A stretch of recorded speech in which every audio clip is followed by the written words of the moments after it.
யார் யாரோ வாழ்வீரே சிலுவையை கண்டீரோ, சிலுவைக்காய் பணி செய்ய வாரீரோ. கிறிஸ்துவுக்குள் பிரியமானவர்களே, மரணத்தை ஜெயித்து உயிரோடு எழுந்த ஆண்டவர் இயேசு கிறிஸ்துவின் நாமத்தினாலேயும் SMPM என்ற மிஷனரி அமைப்பின் சார்பிலேயும் உங்கள் எல்லாருக்கும் எங்கள் அன்பான வாழ்த்துக்களை தெரிவித்துக் கொள்கிறோம். SMPM அமைப்பு இந்த பாரத தேசம் எங்கிலேயும் 22 மாநிலங்களிலே சுமார் 155 மிஷனரிமாரிகளை அனுப்பி நற்செய்தி அறிவிக்கிற பணியில் ஈடுபட்டிருக்கிறோம். நேபாள் நாட்டிலேயும் ஆண்டவரின் கிருபையினாலே 6 மாநிலங்களிலே நம்முடைய ஊழியர்கள் தங்கியிருந்து அங்கேயும் நற்செய்தியை அறிவிக்கிறார்கள். தேசமெங்கிலேயும் நாம் செய்த ஊழியத்தின் விளைவாக சுமார் 2020 பேர் இதுவரையிலே திருமுழுக்கு எடுத்திருக்கிறார்கள். இன்றைக்கு இருக்கிற பயங்கரமான எதிர்ப்பு, அரசியல் சூழ்நிலைகள் நடுவில் ஆண்டவரின் கிருபையினாலே கடந்த வாரத்திலே மத்திய பிரதேசத்தில் 9 பேர் ஆண்டவரை சொந்த இரட்சகராக ஏற்றுக்கொண்டு திருமுழுக்கு எடுத்திருக்கிறார்கள். உத்தரப்பிரதேசத்திலேயும் ஞானஸ்தானம் கடந்த வாரத்தில் நடந்தது. இவ்விதத்தில் நாங்கள் திருமுழு எடுக்கவே விடமாட்டோம் என்றெல்லாம் எங்கெல்லாம் மிரட்டுகிறார்களோ அங்கெல்லாம் தேவனுடைய அரசு வளர்ந்து கொண்டிருக்கிறது. அருமையானவர்களே, என்றைக்கு நம்முடைய நாட்டுக்கு தோமா வந்தாரோ அன்றைக்கு இந்த நாட்டிலே சுவிசேஷத்துக்கான வாசல்கள் திறக்கப்பட்டது. நற்செய்திக்கு நேராக மக்களுடைய இதயம் விரும்ப ஆரம்பித்தது. இன்றைக்கும் அந்த நற்செய்தியை கேட்டு மக்கள் திரளாக வருகிறார்கள். ஏனென்றால் இந்தியர்கள் தெய்வ தேடல் மனம் உள்ளவர்கள். எங்கே போனால் எனக்கு நிம்மதி கிடைக்கும், எங்கே போனால் எனக்கு சமாதானம் கிடைக்கும்னு சொல்லி எங்கேயாயிலும் தேடிக்கொண்டே அலைகிறவர்கள் சொர்க்கம் போகணும்னு நினைக்கிற நம்முடைய நாட்டு மக்கள். அருமையானவர்களே, நம்முடைய நாட்டு மக்கள் சொர்க்கம் போவதற்கு சரியான பாதைகளை சொல்ல வேண்டிய பணி நம்ம எல்லார் மேலேயும் விழுந்த கடமையாக இருக்கிறது. ஆண்டவரின் கிருபையினாலே இந்த பணியில் ஆண்டவர் கடந்த 42 ஆண்டு காலமாக அடியனை இந்த மிஷனரி பணியில் பயன்படுத்தி கொண்டிருக்கிறார். அருமையானவர்களே, தேவனுடைய கிருபையினாலே இதுவரையிலேயும் 334 கிராமங்களில் SMPM இயக்கம் ஆரம்பித்த பின்பு நாம் சபைகளை உருவாக்கி முதல் தலைமுறை கிறிஸ்தவர்கள் இயேசுவை ஆராதிக்கிறார்கள். 11 இடங்களில் ஆலயங்கள் கட்டி முடித்திருக்கிறோம். 4 இடங்களில் ஆலய கட்டுமான பணிக்கான வேலைகள் நடக்கிறது. 34 இடங்களில் ஆலய கட்டுமான பணிக்காக அஸ்திபாரம் போட்டு இடங்களை தேர்வு செய்திருக்கிறோம். அன்புக்குரியவர்களே, ஒரு ஆலயம் கட்டி எழுப்புவதற்கு அருமையானவர்களே 1000 ஸ்கொயர் ஃபீட்டுக்கு 8 லட்ச ரூபாய் தேவை, 800 ஸ்கொயர் ஃபீட்டுக்கு 7 லட்ச ரூபாய் தேவை, 600 ஸ்கொயர் ஃபீட்டை கட்டுறதுக்கு 5 லட்ச ரூபாய் தேவை. உங்கள் வசதிக்கு ஏற்ப நீங்கள் கட்டி எழுப்பலாம். சிலர் 3 லட்ச ரூபாய் தான் எங்களிடத்தில் கொடுக்க முடியும் என்று சொல்லுகிறார்கள். அப்படிப்பட்டவர்களுக்கு அதற்கு ஏற்ற விதத்தில் செய்கிறோம். ஒரு சிலரை பார்ட்னராக இணைத்தும் செய்கிறோம். ஆகவே உங்கள் வசதிக்கு ஏற்ப ஆலயம் கட்டுகிற காரியங்களிலே உங்களை ஈடுபடுத்துங்கள். ஆண்டவர்களை ஆசீர்வதிப்பார். அருமையானவர்களே, 4 இடங்களில் நடக்கிற விடுதிகளில் சுமார் 210 ஆதிவாசி பிள்ளைகள் விடுதிகளில் படிக்கிறார்கள். இந்த விடுதிகளில் படிக்கிற குழந்தைகளுக்கு ஒரு குழந்தைக்கு 600 ரூபாய் ஸ்பான்சர் வாங்குகிறோம். மிஷனரியாக புறப்பட்டு போனவர்களுக்கு 3000 ரூபாய் வாங்குகிறோம். அருமையானவர்களே, நம்முடைய விடுதி எல்லாமே வாடகையில் இயங்கி கொண்டிருக்கிறது. ஒவ்வொரு விடுதிக்கு 25,000 ரூபாய் வாடகை மட்டும் போகுது. ஆகவே நீங்கள் ஜோமீனிடுங்க. அருமையானவர்களே, மகாராஷ்டிராவில் ஒரு விடுதி கட்டுவதற்கு இடம் வாங்கிட்டோம். அதில் எப்படியாயிலும் இந்த மாதத்தில் வேலை ஆரம்பிக்க இருக்கிறோம். அருமையானவர்களே, 15க்கு 10 என்கிற அளவில் ஒரு ஹால் கட்டுவதற்கு 1 லட்ச ரூபாய் தேவை. அருமையானவர்களே, பணித்தடத்தில் நடக்கிற ஊழியங்களை அறிந்து கொள்ள ஆத்மாவே தேடி என்கிற ஒரு பத்திரிகை நாங்கள் வெளியிடுகிறோம். அதே போல் எங்களுடைய இயக்கத்தை குறித்த யூடியூப், இன்னும் வாட்ஸ்அப் போன்றவைகளில் நாங்கள் வெளியிடுகிறோம்.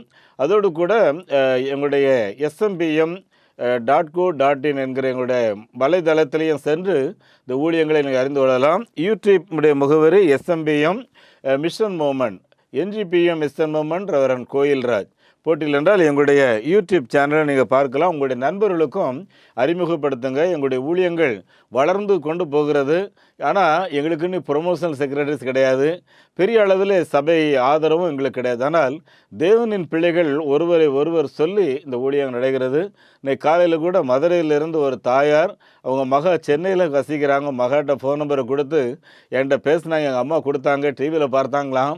இந்த ஊழியங்களை சப்போர்ட் பண்ண சொல்லி சொன்னாங்க. உங்களுக்கு என்ன தேவை இருக்குன்னு சொல்லி கேட்டாங்க.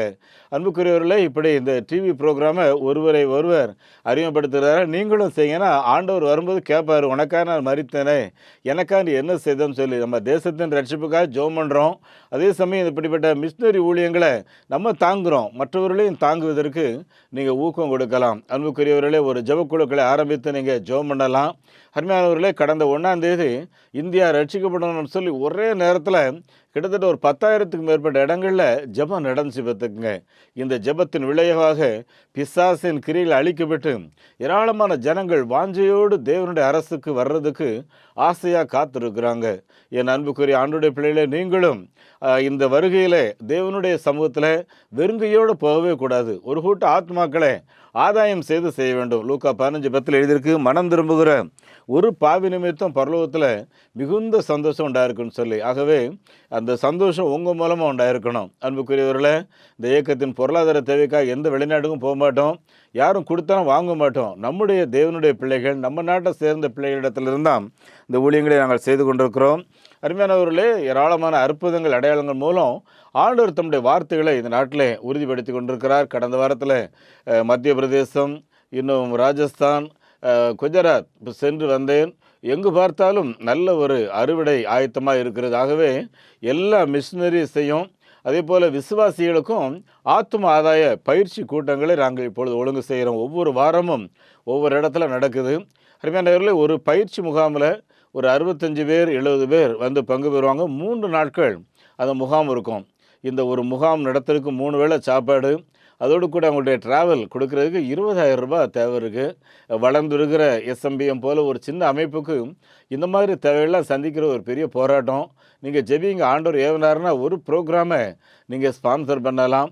உங்களுடைய பிறந்த நாள் இல்லைன்னா உங்களுடைய திருமண நாட்களை முன்னிட்டு கூட இப்படிப்பட்ட ஒரு ட்ரைனிங் ப்ரோக்ராமை நீங்கள் ஸ்பான்சர் செய்யும்படி அன்போடு கூட கேட்டுக்கொள்கிறோம்.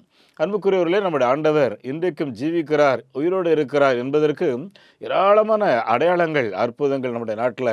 மரித்தோர் உயிரோடு எழும்புவது, குஷ்டரோகிகள் சுகமாவது, கிராமங்களில் அசுத்த ஆவிகள் அலக்களித்து கொண்டு ஓடுகிறதை செல்லும் இடமெல்லாம் பார்க்கிறோம். என் அன்புக்குரியவர்களை, இன்றைக்கும் ஆண்டவர் தம்முடைய பிள்ளைகளோடு இருந்து வசனத்தை உறுதிப்படுத்துகிறார். அருமையானவர்களே, கடந்த நாட்களில் ஒரு சகோதரியை சந்தித்தோம். அவங்க பேர் கமலா. அவங்களுக்கு குழந்தையே பிறக்காதுன்னு சொல்லிட்டாங்க. கடைசியாக குழந்தை உண்டாயிருந்ததும் டாக்டர் சொல்லிட்டாங்க, சரியான வளர்ச்சி இல்லை, நீ அழிச்சிரு, இப்படி வளர்ந்த அந்த குழந்தை முடமாக தான் கிடக்கும், அப்படியே ஒரு இருக்கும்னு சொல்லி. ஆனால் அந்த தாயார் வந்து ஏசப்பாவை நோக்கி பார்த்தாங்க, ஜெபம் பண்ணாங்க. கடைசியாக மருத்துவரோட ஆலோசனை மீறி என்ன சொன்னாங்கன்னா, எங்கள் வீட்டில் ஒரு உயிர் சும்மா அப்படி கிடந்தால் கூட போதும், அது எங்களுக்கு ஒரு சந்தோஷமாக இருக்கும் அப்படின்னு நினச்சி தான் அந்த குழந்தை பெற்றெடுக்கும்போது கடைசியாக டாக்டர் சொல்லிட்டாங்க, நீ பிழைக்கிறதுக்கு வாய்ப்பே இல்லை, ஒருவேளை குழந்தைய வேணால் காப்பாற்றலான்னு சொல்லி. ஆனால் புருஷன் பொண்டாட்டி 2 பேரும் இயேசுவேன்னு சொல்லி அவரை நோக்கி கதறினார்கள். கர்த்தர் அந்த கதறில் கேட்டார் பார்த்துக்குங்க. அன்புக்குரியவர்களே, நல்ல நார்மல் டெலிவரி, குழந்தை பிறந்த உடனே வீரென்று கத்த ஆரம்பித்தது. அந்த குழந்தைய கண் முன்னாடி காட்டினாங்க. எல்லாரும் நம்பிக்கை இல்லைன்னு சொன்னாங்க ஐயா. ஆனால் இயேசு அற்புதர், எங்களையும் வாழ வைத்து இந்த பிள்ளையை பார்த்து நாங்கள் சந்தோஷப்படக்கூடிய அளவில் நல்லா காது கேட்கும், ஏதாச்சும் சொன்னீங்கன்னா கூர்ந்து கவனிப்பான்னு சொல்லி அவ்வளோ அழகாக அந்த குழந்தை குறித்து சொல்லி கொண்டிருந்தார்கள்.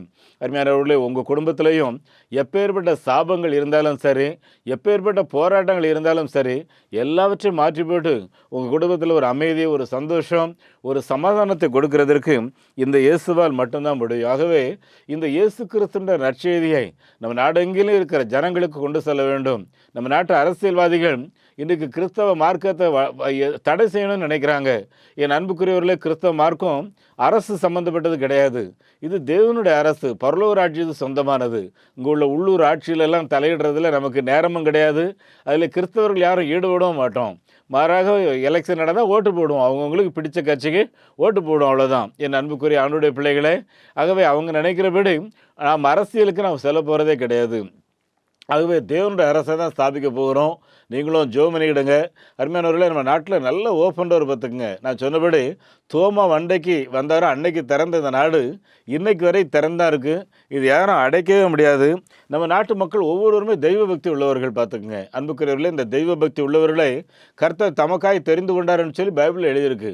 ஆகவே தெய்வ பக்தி உள்ளவர்களை அவர் பக்கமாக கட்டாயம் திருப்பியே தீருவார்.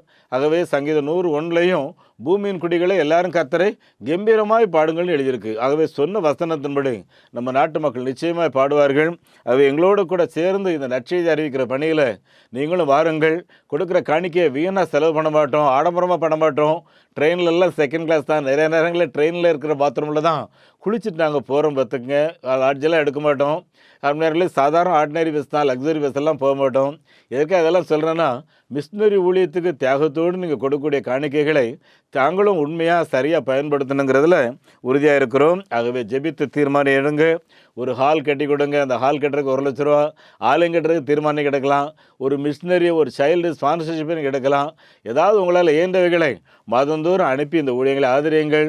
கர்த்தருடைய கட்டளைக்கு பொருளாதாரம் ஒரு தடையாக இருக்கக்கூடாது. கிட்டத்தட்ட 42 வருஷம் பார்த்துக்குங்க, தரிசனம் பெற்ற ஒரு ஊழியத்திற்கு பணம் ஒரு தடையே இல்லைங்கிறது என்னுடைய அனுபவ ரீதியான ஒரு உண்மை.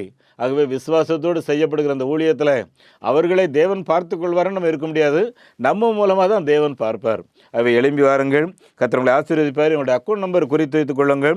சால்வேஷன் மிஷன் பார்ட்டிகர் movement account number south India bank 088607300000169.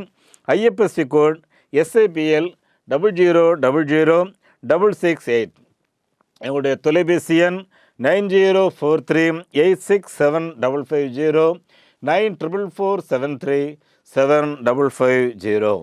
அன்பானவர்களே, இந்த நாளில் உங்களோடு கூட இயேசு கிறிஸ்து ஒரு சபையை உருவாக்கினார் இல்லையா? இந்த சபையில் பிரதானமான சபைகளை குறித்து வெளிப்படுத்த நிறுவத்தில் ஆண்டவர் எழுதி வைத்திருக்கிறார். அதில் முதலாவது சபை எபேசு சபை. இந்த எபேசு சபையை குறித்து உங்களோடு கூட நான் சொல்ல வேண்டும் என்று விரும்புகிறேன். இந்த வெளிப்படுத்தல் 2:5 எபேசு சபை குறித்து கர்த்தர் ஒரு பாரத்தோடு ஒரு வார்த்தை சொல்கிறாரு. எங்கே விழுந்தாய் என்பதை நீ நினைத்து பார் என்று சொல்லி ஆண்டவர் தம்முடைய திருச்சபைக்கு எங்கே நீ விழுந்து கிடக்கிறாய் என்பதை சற்று திரும்பி பார்த்து, நீ அப்படியே அழிந்து போகக்கூடாது, மறுபடியும் எழுந்து வா என்று சொல்லி ஆண்டவர் அழைப்பு கொடுக்கிறார். அன்புக்குரியவர்களே, இந்த வெளிப்படுத்தும் நிருபத்தை யோவான் அப்போஸ்தலர் என்பவர் பத்மு என்கிற அந்த தீவிலே உட்கார்ந்து அவர் எழுதுகிறார். அருமையானவர்களே, கிறிஸ்துவுக்கு பின் அருமையானவர்களே, அப்போஸ்தலர் 7வது அதிகாரத்தில் கிறிஸ்தவர்கள் எல்லாரும் உலகெங்கிலேயும் சிதறடிக்கப்படுகிறார்கள். அப்படி சிதறடிக்கப்படும் போது அப்போஸ்தலர் 8:3 எழுதியிருக்கு, சவுல் வழக்கம் போல வீடுகள் தோறும் சென்று ஸ்திரீகளையும் கிறிஸ்தவர்களையும் இழுத்து ஜெயிலிலே போடு வைத்து சபையை பாழாக்கி கொண்டிருந்தான் என்று எழுதியிருக்கிறது. ஆகவே ஸ்தேவான் என்பவர் இந்த பாழான நிலைமைகளிலே எல்லாரும் கல்லால் எறிந்து கொலை செய்யப்பட்டு விட்டார். ஆகவே கிறிஸ்தவர்கள் உயிருக்கு பயந்து உலகெங்கிலேயும் ஓடினார்கள். அப்போஸ்தலர் 8:4 எழுதியிருக்கு, எங்கெல்லாம் ஓடி போனாங்களோ அங்கெல்லாம் அவர்கள் வசனத்தை பிரசங்கம் பண்ணினார்கள் என்று எழுதப்பட்டிருக்கிறது. அருமையானவர்களே, அன்றைய கிறிஸ்தவர்கள் ரோம சக்கரவர்த்தியை வணங்க வேண்டும் என்று சொல்லி கட்டாயப்படுத்தப்பட்டார்கள். அப்படி ரோம சக்கரவர்த்திக்கு யார் யாரெல்லாம் ஆராதனை நடத்தலையோ அப்படிப்பட்டவர்களுக்கு கொடிய மரண தண்டனை நிறைவேற்றினார்கள்.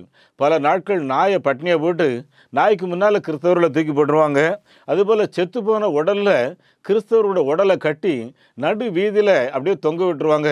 அந்த பாடி அப்படியே ஊத ஊத இவங்க அந்த வலி தாங்க முடியாமல் பயங்கரமாக கதற ஆரம்பிப்பார்கள். இன்னும் ஒரு சிலரை சிலுவையில் தொங்க விட்டு கொலை செய்வார்கள். இப்படி கொடிய முறையில் கிறிஸ்தவர்கள் துன்புறுத்தப்பட்டார்கள். என்றாலும் திருச்சபை சோர்ந்து போகவில்லை, வேகமாக வளர்ந்து கொண்டே இருந்தது. டிராஜன் என்ற ஒரு மன்னன் கிறிஸ்தவமே இல்லாதபடி அழித்து விடுவேன் என்று சொல்லி எழும்பி வீர வசனம் பேசிவிட்டு வீட்டுக்குள்ளே வருகிறான். அவனுடைய மனைவியும் மகளும் முழங்கால நின்று ஆண்டவர் ஆராதிக்கிறதை பார்க்கிறான். உடனே உங்களையும் கொன்றுவேன்னு சொல்லுமா அவங்க சொல்கிறாங்க, நீ எங்களை கொல்லு, நாங்கள் பரலோகத்தில் எங்களுடைய கண்களை நாங்கள் பார்ப்போம்னு சொல்லி சொல்கிறாங்க.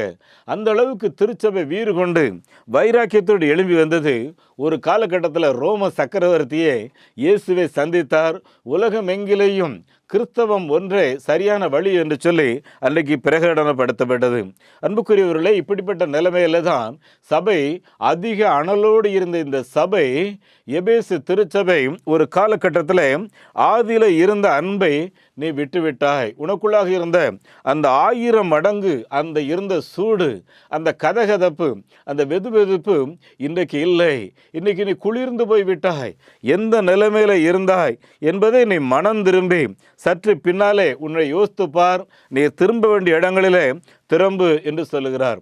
அருமையானவர்களே, இந்த சபைகளிலே எபேசு திருச்சபை மிக சிறந்து வளர காரணம் என்னவென்றால் பரிசுத்த பவுல் என்பவர் 2 ஆண்டு காலம் இந்த எபேசு சபையில் இருந்து போதித்தார். அப்போலோ என்ற எழுப்புதல் பிரசங்கியார் அங்கேதான் இருந்து ஜனங்களை ஒரு அக்னியாக எப்பொழுதும் ஆவியிலே அனல் நிறைந்து கர்த்தருக்காக பிரகாசித்துக் கொண்டிருந்தார்கள். கடைசிய ஒரு காலகட்டத்தில் யோவான் அப்போஸ்தலர் எபேசு திருச்சபை நடத்த வேண்டிய பொறுப்பில் அங்கேயே வந்து தங்கி இருக்க வேண்டிய நிலைமையில் இருந்தார். பார்த்துக்குங்க. அப்படி இருக்கும்போது தான் சத்தியத்தை தெளிவாக பேசிக்கொண்டே இருந்தார். ஒரு முறை தொடர்ச்சியாக தெய்வ அன்பை குறித்த பேசும்போது ஒருத்தர் வந்து கேட்குறாரு, ஐயா நானும் பார்க்குறேன் ஒவ்வொரு ஞாயிற்றுக்கிழமையும் கடவுள் அன்பையும் அந்த அன்பை நீங்கள் எல்லாரும் பின்பற்றுங்கிறத மாத்திரம் சொல்லிக்கிட்டே இருக்கீங்களே, வேற ஒன்றுமே பிரசங்கத்தில் இல்லையான்னு சொல்லும்போது என்ன சொன்னாராம், இந்த அன்பு உங்கள் ஒருத்தருக்குள்ளே கூட இன்னும் பூரணமாக வரல, அதனால தான் நான் தொடர்ந்து ஆவியானவரால் தூண்டப்பட்டு பேசிகிட்டு இருக்கேன்னு சொல்லி. அப்படி தெய்வ அனலிலே அன்பிலே வளர்ந்த திருச்சபை ஒரு காலகட்டத்தில் அது குளிர்ந்து போய் விடுகிறது. அதனால தான் ஆண்டவர் சொல்கிறாரு, நீ ஆதியிலே அனல் உள்ளவனாக இருந்தால் இப்பொழுது நீ சற்று குளிர்ந்து போய் விட்டாய், எங்கே விழுந்தாய் என்பதை நீ சற்று சீர்தூக்கி பார் என்று சொல்லுகிறார். என் அன்புக்குரிய தேவனுடைய பிள்ளைகளே, இன்றைக்கு இருக்கிற திருச்சபைகளை சற்று நாம் கண்ணிட்டு பார்ப்போம். ஒரு காலத்தில் அனலோடு இருந்த திருச்சபை, மிஷினரிகளை அனுப்பி கொண்டிருந்த திருச்சபை, ஆலயங்களை கட்டி கொண்டிருந்த திருச்சபை இன்றைக்கு உள்ளூர் அரசியலில் ஈடுபட்டு எனக்கு அந்த போட்டி எனக்கு இந்த பதவின்னு சொல்லி பதவி போட்டியில் நம்முடைய சபைகள் சின்னமன்னமாகி கொண்டிருக்கிறதை பார்க்கிறோம். ஏராளமான பணங்கள், ஆலயம் கட்ட வேண்டிய பணங்கள், அருமையானவர்களே, கோர்ட்டுக்கும் போலீஸுக்கும் ஆண்டவரே செலவு செய்து நம்முடைய பணங்களை வீணாக்கி கொண்டிருக்கிறோம். என் அன்புக்குரியவர்களே, இதற்காகத்தான் கர்த்தராகிய இயேசு கிறிஸ்து தம்முடைய சொந்த ரத்தத்தை சிந்தி இந்த சபைகளை உருவாக்கினாரா என்று நாம் சற்று யோசித்து பார்ப்போம். அருமையானவர்களே, வில்லியம் கேரி அவர் இங்கிலாந்து தேசத்தில் செருப்பு தேய்க்கிற தொழில் தான் பண்ணிக்கிட்டு இருந்தார்.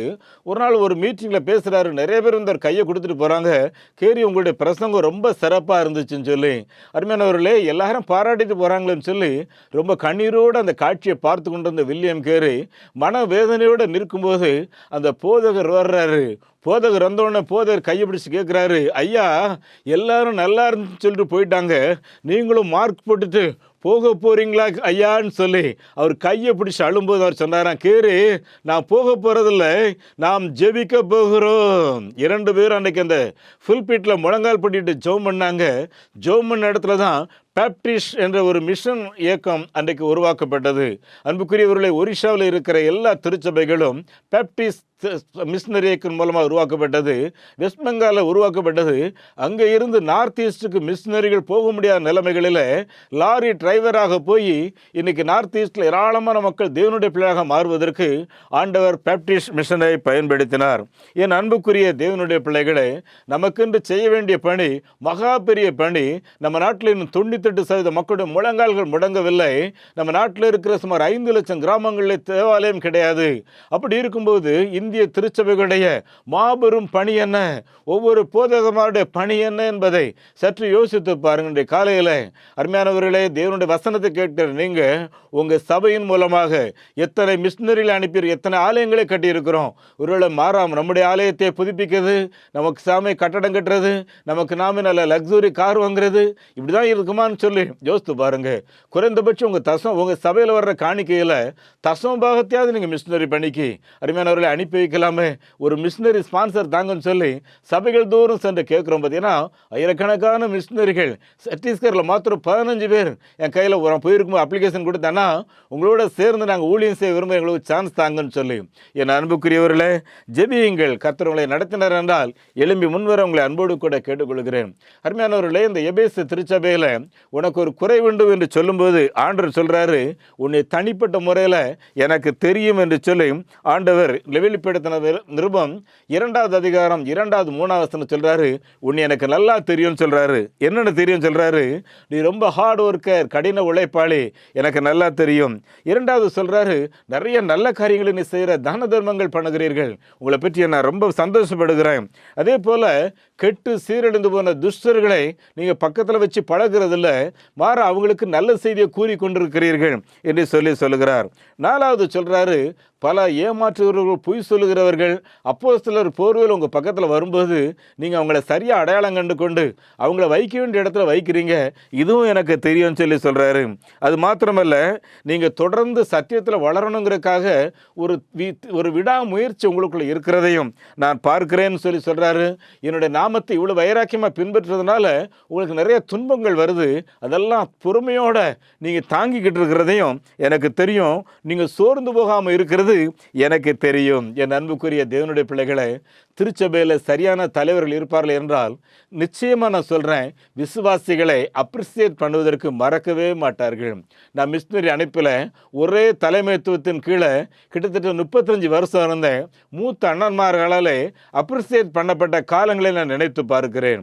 என் அன்புக்குரிய தேவனுடைய பிள்ளைகளை, நாமும் நமக்கு கீழாக இருக்கிற பணியாளர்களை, நம்ம வீட்டில் இருக்கிற குழந்தைகளை, மனைவிகளை, உங்களுடைய கணவன்களை நீங்கள் அப்ரிசியேட் பண்ணி பாருங்கள். அவங்களுக்குள்ளாக கிரியேட்டிவ் திங்கிங் வளர்றது மாத்திரமல்ல, எல்லா காரியத்தையும் இன்னும் எப்படி சிறப்பாக செய்யலாம்னு சொல்லி யோசிப்பாங்க. அப்படிதான் ஆண்டவர் தன்னுடைய திருச்சபையை இங்கே பாராட்டுகிறார். இவ்வளவு தூரம் பாராட்டிட்டு உன்ட்ட ஒரு சின்ன காரியம் எனக்கு பிடிக்காமல் இருக்குது, அதையும் நான் சொல்லிடுறேன்னு சொல்லிதான், ஆதியிலே இருந்த அன்பை நீ விட்டு விட்டா என்று சொல்லி உரிமையோடு உங்களை பார்த்து கடிந்து கொள்ளுகிறார். அன்புக்குரியவர்களே, நாம் எடுத்த தீர்மானம், பல முறை மிஷினரிகளை ஸ்பான்சர் பண்ணுறோன்னு தீர்மானம் எடுத்திருக்கோம், பல முறை ஆலயங்கள் கட்டுறோன்னு சொல்லி தீர்மானம் எடுத்திருக்கிறோம், இன்றைக்கே பணம் அனுப்பிடும் தீர்மானம் எடுத்திருப்போம். ஆனால் ஒரு சாத்தான் ஒரு சின்ன கேள்வியை போடுவான், உடனே பிரேக் பண்ணிடுவோம், பார்த்துக்குங்க, நாளைக்கு பார்த்து கொள்ளலாம்னு சொல்லி. என் அன்புக்குரியவர்களே, ஆவியானுடைய சத்தத்துக்கு கீழ்ப்படிந்து அந்தந்த நேரத்தில் நீங்கள் செய்து பாருங்க, உங்களுடைய பொருளாதாரம் எவ்வளவு வளருதுங்கிறத பார்ப்பீங்க, உங்கள் குடும்பம் எவ்வளோ சிறப்பாக இருக்குங்கிறத பார்ப்பீங்க. உங்கள் தேவைகளை கர்த்தர் அறிந்திருக்கிறார். என் அன்புக்குரியவர்களே, ஆதியில் இருந்த அன்பை விட்டுவிட்டாய் என்பதை சொல்லும்போது ஒரு பைபிள் கமாண்டர் ஒரு 6 குறிப்பு சொல்கிறாரு. என்ன சொல்கிறாரு? அமைதியாக இருக்கிறதை, பலத்தையும் தூய்மையையும் இன்பத்தையும் நீ இழந்து விட்டாய் என்பதை சற்று சிந்தித்துப்பார். எங்கே உன்னுடைய பாவ வீழ்ச்சி விழுந்தது என்பதை நினைத்து சற்று வருத்தப்பட்டு அங்கேருந்து வெளியே வா. 3வது சொல்கிறாரு, அடிக்கடி நீ எங்கேயெல்லாம் நீ ஒரு அலட்சியமாக இல்லைன்றால் நிர்விசாரமாக இருந்தாய் என்பதை உன்னை நீயே சீர்தூக்கி பார்.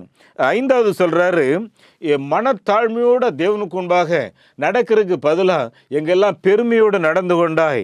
6வது சொல்கிறாரு, வைராக்கியம், கனிவு, தீவிரம் இவைகளை புதுப்பிக்கிறதுக்கு இல்லைன்றால் மறுபடியும் உயிர்ப்பிக்கிறதுக்கு பதிலாக போதும் வாழ்ந்தது, இதுக்கு மேலே என்ன இருக்குது அப்படின்னு நினச்சி உனக்கு நானே ஒரு சுய திருப்தி நீ பட்டுக்கிட்டியே, இதெல்லாம் கொஞ்சம் நினச்சி பாருன்னு சொல்லி சொல்கிறாரு. என் அன்புக்குரியவர்களே, ஆதியில் இருந்த அந்த ஜெப ஆவி, ஆதியில் இருந்த அந்த விடாமுயற்சி உங்களுக்குள்ளாக எந்த அளவுக்கு இருக்குன்னு சொல்லி பாருங்கள். என் அன்புக்குரியவர்களே, இதில் எங்கேயாவது குறைந்து போயிருப்பான்னா சங்கீதம் 51:12 எழுதியிருக்கு, உம்முடைய இரட்சணியத்தின் சந்தோஷத்தை திரும்பவும் எனக்கு தந்து உற்சாகமான ஆவி என்னை தாங்குபடி செய்யும் சொல்லி சங்கீதக்காரர் அங்கே பிரசங்கம் பண்ணுகிறார். என் அன்புக்குரிய தேவனுடைய பிள்ளைகளே, தேவனுடைய சமூகத்தை விட்டு கொஞ்சம் விலகிட்டோன்னா, அந்த பிரசன்னத்தை இழந்துட்டோன்னா நமக்குள்ள மகிழ்ச்சி இருக்காது, ஒரு நிம்மதி இருக்காது, ஒரு சமாதானம் இருக்காது, ஒரு வெறுமை இருக்கும், ஏன் வாழணுங்கிற ஒரு வெறுப்புணர்ச்சி வந்துவிடும். அதனால தான் சங்கீதக்காரர் சொல்லுவார், ஆண்டவரே உம்முடைய ரட்சிப்பின் சந்தோஷத்தை மறுபடியும் எனக்கு தாங்க, உம்முடைய உற்சாகத்தின் ஆவி என்னை தாங்கும்படி செய்யுங்கள் என்று சொல்லி சொல்லுகிறார். என் அன்புக்குரியவர்களே, நிறைய நேரங்களில் நற்கிரியைகளுக்கு நம்ம முக்கியத்துவம் கொடுக்கும்போது வைராக்கியம் தளர்ந்து விடும் சொல்லி ஒரு பைபிள் கமாண்டர் சொல்கிறாரு. நிறைய நல்ல காரியங்கள் செய்கிறீங்க, ஆனால் அதே சமயம் தெய்வ பக்தி, ஆண்டவர் மேலே இருந்த வைராக்கியத்தை குறைந்து தயவுசெய்து விடாதிருங்கள். வெளிப்பட்டு 2:1 எழுதியிருக்கு, பொன் கொத்து விளக்கு நடுவில் உலாவி கொண்டிருக்கு. அப்படின்னா என்னன்னா, தேவன் அவருடைய பிள்ளைகளோடு கூட வாசம் பண்ணுகிறவர் என்பதை அந்த இடத்துல சொல்கிறார். சரியா? ஒரு நேரம் கூட உங்களை விட்டு அவர் விலகி போகிறத அவர் விரும்புகிறதே கிடையாது. அப்படின்னா உங்களுக்கும் அவருக்கும் இருக்கிற அந்த நெருங்கிய உறவு இருக்குது பார்த்தீங்களா, ஒரு சின்ன கேப் கூட இல்லாத அந்த உறவு கணவன் மனைவிக்குள்ள இருக்கக்கூடிய உறவை விட தேவனோடு கூட இருக்கிற உறவு அவ்வளவு சிறந்த உறவு. ஒரு குழந்தைக்கு அவருடைய தாய்க்கு இருக்கிற தொப்புள் கொடியை போன்ற உறவு தேவனுக்கு உங்களுக்கும் இருக்க வேண்டிய உறவுகள். என் அன்புக்குரியவர்களே, இந்த உறவில் அண்ணல் கொண்டு நிற்பமே என்றால் நம்ம சும்மா இருக்க முடியாதுங்க. அருமையானவர்களே, உலகின் பல நாடுகளுக்கு போயிருக்கேன். எங்கெல்லாம் திருநெல்வேலி, தூத்துக்குடி, கன்னியாகுமரி மக்கள் உலகில் எங்கெல்லாம் சிதறடிக்கப்பட்டிருக்கிறார்களோ, சமீபத்தில் நான் அருமையானவர்களே ஓம நாட்டுக்கு போயிருக்கும்போது வேலூர் மாவட்டத்தில் உள்ள நிறைய கிறிஸ்தவர்களை பார்த்தேன். அங்கே எங்கே போனாலும் சரி அவங்க எல்லாரும் அங்கங்கே சபை உருவாக்கி இருக்கிறாங்க. அப்படின்னா தமிழ்நாட்டில் இருக்கிற கிறிஸ்தவர்கள் உலகில் எந்த நாட்டுக்கு போனாலும் சரி அங்கே 4 பேர் இருந்தாலும் ஒரு சபை உருவாக்கி இருக்காங்க. ஊருக்கு போனால் ஆராதிக்கலாம் அப்படிங்கிறது அல்ல. என் அன்புக்குரியவர்களை, இப்படி தேவனுடைய காரியங்களில் வைராக்கியத்தோடு வளர்ந்த நாம் இந்த வளர்ச்சியில் தொடர்ந்து நாம் உறுதியாக நின்றோமே என்றால் நிச்சயமாக ஆண்டவர் நம்மை பார்த்து பெரிய காரியங்களை செய்வார். மகாத்மா காந்தி சொல்லும்போது ஒரு கிறிஸ்தவன் 2 கண்களால் பார்க்கிறான், ஆனால் அந்த கிறிஸ்தவனை 2000 கண்கள் பார்க்கிறேன்னு சொல்றாரு. அப்படின்னா நமக்குள்ளாக எந்த அளவுக்கு இந்த ஆதி அனலில் இருக்கிறோம் என்று யோசித்து பார்ப்போம். இமாச்சல் பிரதேசம் போயிருக்கும்போது துருபிரான் என்ற ஒரு விசுவாசியை சந்தித்தேன். அவனுடைய சாட்சியை சொல்லும்போது, ஐயா, நான் ஒரு துஷ்டன், இங்கே இருக்கிற கிறிஸ்தவர்களெல்லாம் பார்த்து காரி துப்புவேன், அவங்களுடைய ஆப்பிள் மரத்தெல்லாம் வெட்டி போட்டிருக்கேன். ஆனால் அப்படி இருக்கும்போது எனக்கு ஒரு வியாதி வரும்போது இந்த கிறிஸ்தவர்கள் ஓடி வந்து எனக்காக ஜெபம் பண்ணாங்க, அழுதாங்க. என்னுடைய கண்ணீர் பள்ளத்தாக்கு மாறிற்று. மறுநாள் டாக்டர்கிட்ட போனேன், டாக்டர் எனக்கு கிட்னியில் ஸ்டோன் இருக்குன்னு சொன்னீங்களே, தாங்க முடியாதபடி வேதனையோடு அழுது கொண்டிருந்தேன். இந்த கிறிஸ்தவர்கள் வந்து ஜெபம் பண்ணாங்க, என் வியாதியெல்லாம் குணமாயிடுச்சு, நீங்கள் இப்போ தொட்டு பாருங்க கிட்னியில் ஸ்டோன் இருக்கான்னு சொல்லி டாக்டர் மறுபடியும் செக் பண்ணி பார்த்து சொன்னார், ஒரு ஸ்டோன் கிடையாது தம்பி, நீ நல்லா இருக்கிறன்னு சொல்லார். என் அன்புக்குரியவர்களே, இயேசுவை நேசிக்காத நேரத்தில் இந்த இயேசுவின் அன்பு என்னை வந்து தொட்டு இந்த வாழ்க்கையை மாற்றிவிட்டது என்று சொல்லி துருவிரான் சொன்னார். என் அன்புக்குரிய தேவனுடைய பிள்ளைகளே, நீங்களும் நானும் இந்த தெய்வ அன்பில் ஆளப்படும் போது நிச்சயமாய் நம்ம மூலமாக அநேகர் தொடப்படுவார். ஆண்டவர் சொல்றாரு, ஆதியில் இருந்த அன்பை நீ விட்டு விட்டாய். என் அன்புக்குரிய தேவனுடைய பிள்ளைகளே, சிலுவை தியான நாட்களில் நாமே புதுப்பித்து இன்னும் தேவனுக்கு நேராக எழும்புவோம். உடைய குடும்பங்களில் இருக்கிற போராட்டங்கள், உடைய பிள்ளைகள் இருக்கிற காரியங்கள், போராட்டங்கள் எல்லாவற்றையும் கர்த்தர் மாற்றி ஒரு ஜெயத்தை, ஒரு சமாதானத்தை உங்கள் குடும்பத்தில் வைப்பார். உங்களுக்காக நான் ஜெபிக்க விரும்புகிறேன். பரலோகத்தின் நல்ல பிதாவே, இந்த வார்த்தைகளை கேட்டுக்கொண்டிருந்த கர்த்தருடைய பிள்ளைகள் எல்லாருக்காக உமக்கு ஸ்தோத்திரம். ஆண்டவரே, உம்முடைய பிள்ளைகள் எல்லாரோட தொடர்ந்து பேசும். ஆதியில் இருக்கிற அன்பை விட்டுவிட்டா என்று சொன்ன ஆண்டவர், எந்த நிலையில இருந்து விழுந்தாயோ அதை விட்டு திரும்பி வா என்று சொல்லி அழைப்பு கொடுக்கிறீரே, இந்த அழைப்புக்கு செவிசாய்த்து உம்முடைய பிள்ளைகள் எழும்பி நிற்கும்படி ஆண்டவரே நிற்கிறது செய்யும். தேவன் தம்முடைய ஒரே பேரான குமாரன் இயேசு கிறிஸ்துவை விசுவாசிக்கிறவன் எவனோ அவன் கெட்டு போகாமல் நித்திய ஜீவனை அடையும்படிக்கு அவரை தந்துருளை இவ்வளவாய் அன்பு கூர்ந்தார் என்று சொல்லி ஆண்டவர் யோவான் 3:16 வாசிக்கிறோமே, அந்த தெய்வீக அன்பு, அந்த மாறாத அன்பு, 1 கொரிந்தியர் 13 எழுதப்பட்டிருக்கிற அன்பு, ஆண்டவரே நீர் முந்தி எங்கள் மேலே வைத்த அன்பு மாறாதா இருந்ததுனாலே முடிவு பரியந்தம் உம்முடைய சீசரின் மேல் அன்பு வைத்தீர் என்று சொல்லி யோவான் 13:1 வாசிக்கிறோமே, அதே அன்பு எங்களுக்குள்ளாய் ஆளப்படட்டும். அப்படியே நீர் செய்கிறதற்காய் ஸ்தோத்திரம். தொடர்ந்து நடத்தும் ஆசீர்வதியும். கர்த்தரும் இரட்சகருமாகிய இயேசு கிறிஸ்து நாமத்திலே இந்த ஜெபங்களை கேட்கின்றோம் பிதாவே, ஆமேன். நம்முடைய ஆண்டவர் இயேசு கிறிஸ்துவனுடைய கிருபையும் பிதாவாகிய தேவனின் அன்பும் பரிசுத்த ஆவியானோட நடத்துதல் ஆசீர்வாதம் நம் அனைவரோடும் என்றென்றும் தங்கியிருப்பதாக. ஆமேன். இந்த மாபெரும் நற்செய்தி பணியில் ஒரு ஆதிவாசி குழந்தைய நீங்கள் 600 ரூபாய் கொடுத்து படிக்க வைக்கலாமே, உங்களால் ஏன்ற கோயை கொடுத்து ஒரு ஆலயங்கள் கட்டுவதற்கு தீர்மானம் எடுக்கலாமே, உங்களுடைய பங்குகள் என்ன?